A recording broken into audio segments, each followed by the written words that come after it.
अभी पिछले दिनों श्री राजपूत करनी सेना के अध्यक्ष सुखदेव सिंह जी को दो अपराधियों ने उनके घर में जाके गोलियों से भून डाला।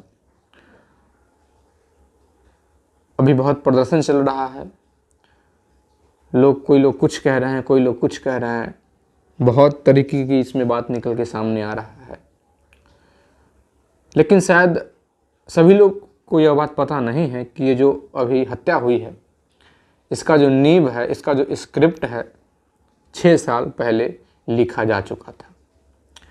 नमस्कार, प्रणाम, मैं दीपक कुमार यादव। आप देख रहे हैं सच्ची घटना, और ये सच्ची घटना है राजस्थान का। यह बात है 24 जून 2017 का, जबकि राजस्थान के जो सबसे नामी गिरामी जो गैंगस्टर है अनंतपाल सिंह, पुलिस के द्वारा अनंतपाल सिंह को मार दिया गया था। पूरा हंगामा हुआ था। अनंतपाल सिंह के बॉडी को लेके पूरा मार्च निकाला गया था, पूरा विरोध प्रदर्शन किया गया था कि फर्जी एनकाउंटर है, सरकार ने फर्जी एनकाउंटर किया है, पुलिस ने फर्जी एनकाउंटर किया है। और ये जो पूरा विरोध था, इसमें सुखदेव सिंह जो हैं ये आगे आ रहे थे, क्योंकि जब भी कोई धरना प्रदर्शन होता है तो उसका कोई ना कोई लीड रोल निभाता है, कोई ना कोई इसका लीडर होता है। तो ये जो धरना प्रदर्शन था अनंतपाल सिंह का, तो इसका जो लीड रोल था ये था सुखदेव सिंह के पास। अब धरना, चूँकि ये जो अनंतपाल सिंह थे ये राजपूत समाज से जुड़े हुए थे और ये सुखदेव सिंह भी राजपूत समाज से जुड़े हुए थे, तो यहाँ एक जातिगत बात थी, क्योंकि एक गैंगस्टर का समर्थन करना ऐसे नहीं करता है। अनंतपाल सिंह का जो अच्छाई था, क्योंकि अच्छाई और बुराई हर एक इंसान में होता है, तो उनके अच्छाई को लेकर ये सारे लोग जो थे वो विरोध प्रदर्शन कर रहे थे कि पुलिस ने गलत तरीके से मारा है। ये धरना बहुत चला था, लगभग 15-20 दिनों तक चला था। और इसी धरना में ये जो सुखदेव सिंह है, इनका चेहरा थोड़ा हाईलाइट होता है, थोड़ा चमकता है। अब बात यहाँ ये आता है कि कहाँ 2017 और कहाँ 2023, 6 साल का जो समय है, ये इतना दिन पहले कैसे स्क्रिप्ट लिखा जा चुका, और इससे क्या कनेक्शन है? अगर वो समर्थन किया है तो किसी का क्या बिगाड़ लिया? तो बात ऐसा है कि ये जो दादागिरी होता है, गुंडागर्दी होता है, या गैंगस्टर का कोई भी जो ग्रुप होता है, तो एक ग्रुप दूसरे ग्रुप से ऊंचा बढ़ने के लिए, ताकतवर दिखाने के लिए दोनों में कभी बनता नहीं है। तो यही कारण है कि एक तरफ अनंतपाल सिंह का ग्रुप था और एक तरफ था लॉरेंस बिश्नोई का ग्रुप। सभी लोग जानते हैं लॉरेंस बिश्नोई का ग्रुप, जो सिद्धू मूसेवाला मर्डर केस का जो पूरा जिम्मेवारी उसी के पास है।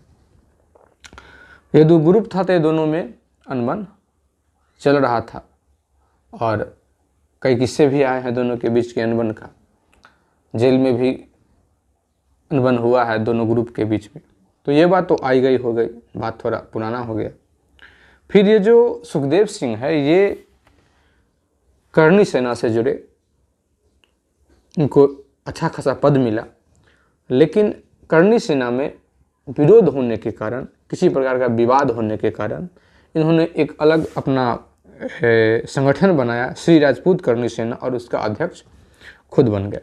सबसे प्रथम जो ये हाईलाइट हुए थे, तो हाईलाइट हुए थे कि एक जोधा अकबर का सिनेमा आया था, मूवी आया था, उसका इन्होंने जम के विरोध किया गया था, क्योंकि उसमें राजपूत के बारे में कुछ ऐसा दिखाया गया था। तो इससे हाईलाइट हुए थे, और इनका जो एक अपना संगठन बनाते हैं श्री राजपूत करनी सेना, और ये बनता है। और बस उसी के कुछ दिन के बाद एक राजस्थान में ही सिनेमा का शूटिंग चल रहा था, पद्मावत। आप में से बहुत लोग जानते हों कि पद्मावत में बहुत सारा विवाद हुआ था। तो कहानी का जो कुछ स्टोरी है वो लीक हुआ और सुखदेव सिंह के पास पहुंचा। इनको लगा कि ये राजपूत समाज के साथ छेड़छाड़ किया जा रहा है, हमारा जो इतिहास है उसके साथ छेड़खानी किया जा रहा है। और ये सेट पे पहुंचते हैं, वहाँ विवाद खड़ा होता है, अपने पूरे दलबल के साथ पहुंचते हैं। और ऐसा खबर भी बहुत सुर्खियों में आया था कि ये पद्मावत फिल्म के जो डायरेक्टर हैं संजय लीला भंसाली, तो उसको इन्होंने थप्पड़ भी मारा था। ये भी जो पूरा न्यूज़ है वो बहुत वायरल हुआ था, बहुत चला था। फिर इनका चेहरा और आगे बढ़ा क्योंकि एक बहुत ही फेमस डायरेक्टर के साथ इनका नाम जुड़ता है और फिर उनको थप्पड़ मारने का इस रिकॉर्ड के साथ तो फिर बहुत मजबूती से इनका चेहरा का हाईलाइट हुआ। राजपूत समाज का बहुत समर्थन मिला। अब ये वैसा चेहरा हो गए थे कि हर कोई इनको जानता था। फिर आने वाला चुनाव था तो इन्होंने अपना दाव खेला, चुनाव लड़ा, लेकिन चुनाव में सफलता हाथ लगी, तीसरे नंबर पर ये रहे। फिर क्या होता है कि अब चुनाव ख़त्म हो गया, फिर कुछ तो काम चाहिए जिससे कि आर्थिक स्थिति भी ठीक रहे। कोई भी संगठन चलाने के लिए उसमें पैसे की भी आवश्यकता होती है, तो और इंसान का कोई अपना काम भी होना चाहिए। तो ये अपना जो काम है वो प्रॉपर्टी डीलिंग का काम ये अपना संभालते हैं। आमतौर पे ऐसा देखा जाता है कि जो भी नेता टाइप के जो लोग होते हैं वो ज़्यादातर यही काम करते हैं, प्रॉपर्टी डीलिंग का काम करते हैं, क्योंकि इसमें बहुत मुनाफा होता है।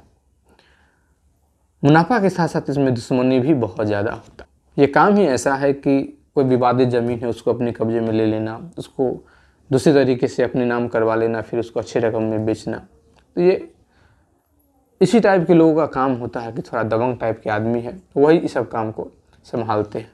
प्रॉपर्टी डीलिंग का काम साधारण लोग नहीं संभाल सकता है, जो कमज़ोर है वो भी नहीं कर सकता है।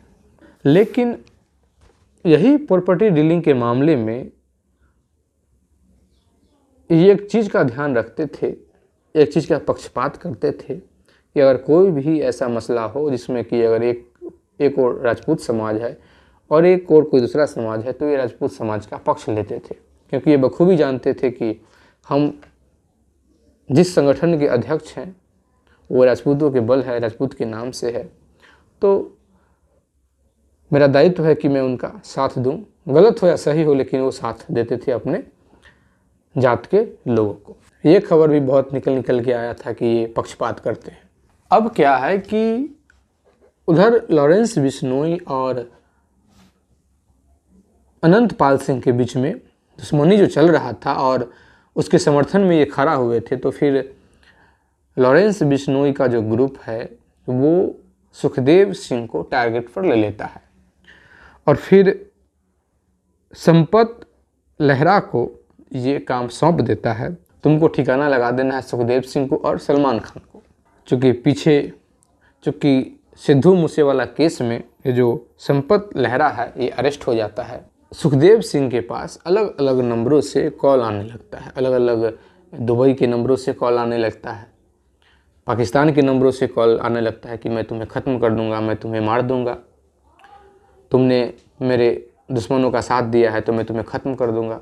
चूँकि यह बात को ज़्यादा सीरियसली ये नहीं लेते हैं, ये जो सुखदेव सिंह है ये इस बात को ज़्यादा सीरियसली नहीं लेते हैं, क्योंकि ये भी बहुत दबंग टाइप के आदमी थे और फिर बहुत लोगों से घिरे रहते थे, तो इस बात को ये ज़्यादा टाइटली नहीं लिए थे। लेकिन सिद्धू मूसेवाला केस में ये जो संपत थे अरेस्ट होता है, तो बहुत पूछताछ करने के बाद जब वो नाम लेता है, पंजाब पुलिस ने जब भटिंडा में अरेस्ट किया था, तो फिर सिद्धू मूसेवाला मर्डर केस के बाद पंजाब पुलिस ने भटिंडा में संपत को जब अरेस्ट किया तो फिर उससे बहुत पूछताछ करने के बाद पता चला कि उसका जो अगला टारगेट है वो है सलमान खान और सुखदेव सिंह। जैसे ही यह बात पता चलता है तो ये बात सुखदेव सिंह के पास आता है और फिर राजस्थान पुलिस के पास आता है। तो ये जो सुखदेव सिंह है थोड़ा घबराता है क्योंकि एक कांड कर चुका है। तो पता चला कि एक कफरे का व्यापारी है नवीन शेखावत, वो सुखदेव सिंह का करीबी है, मतलब कि दोस्त है, जान पहचान है, दोनों जब भी मिलते हैं तो बातचीत होता है। अमूमन देखा जाता है कि लोग जब किसी से 2-4 बार मिलते हैं तो अच्छा जान पहचान हो जाता है। ये लोगों को भी पता चल जाता है कि इन दोनों के बीच में अच्छा खासा बनता है, अच्छा खासा जान पहचान है। तो नवीन शेखावत के बारे में पता चलता है कि ये इनके अच्छे दोस्त हैं।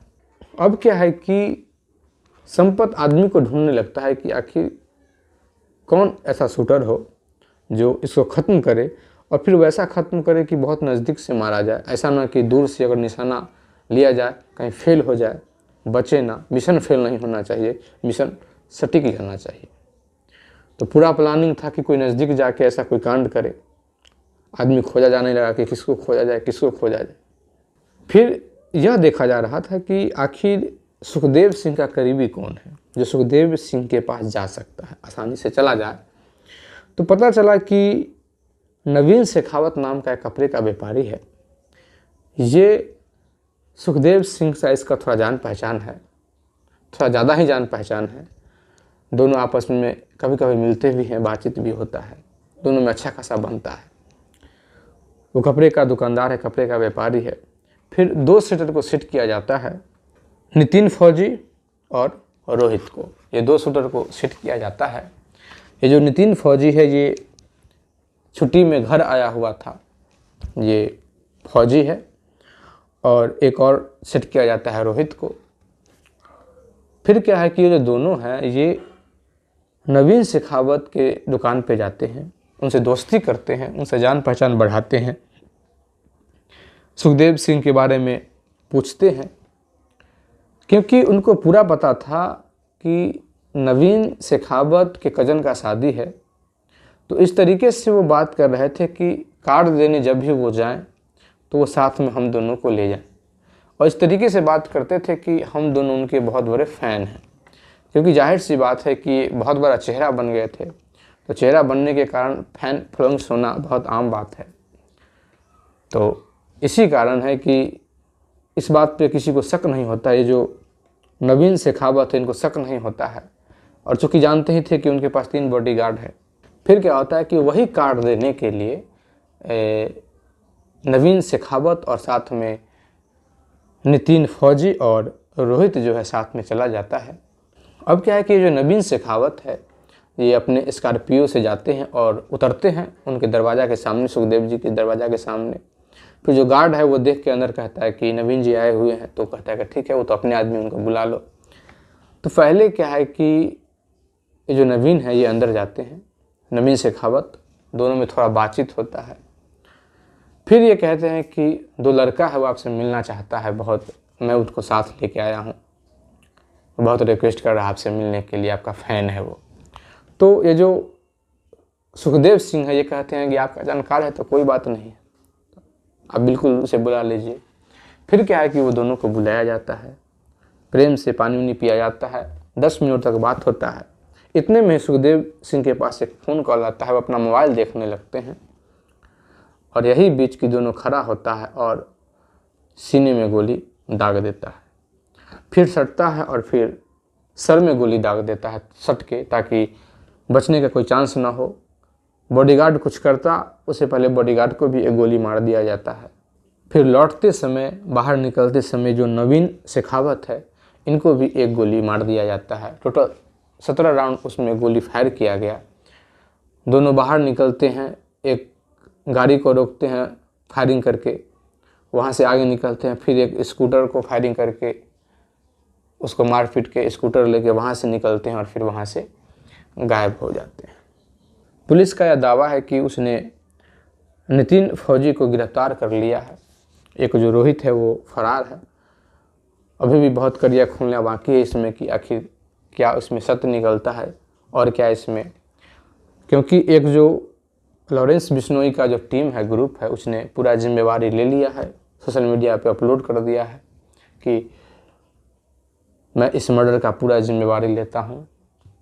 और फिर यह चेतावनी भी दिया है कि जो भी हमारे दुश्मन के दोस्त हैं उसको भी ख़त्म करेंगे और जो हमारे दुश्मन हैं उसको भी हम ख़त्म करेंगे।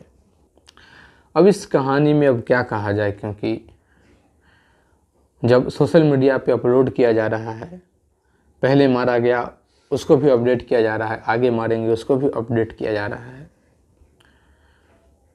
फिर इस पे कुछ कहना उचित तो नहीं है, क्योंकि अब किसी के बस में कुछ नहीं है। और आप इसी तरीके का और भी स्टोरी सुनना चाहते हैं तो प्लीज़ हमारे चैनल को सब्सक्राइब कर दीजिए, लाइक कर दीजिए, कमेंट कर दीजिए, शेयर कर दीजिए। जय हिंद, जय भारत।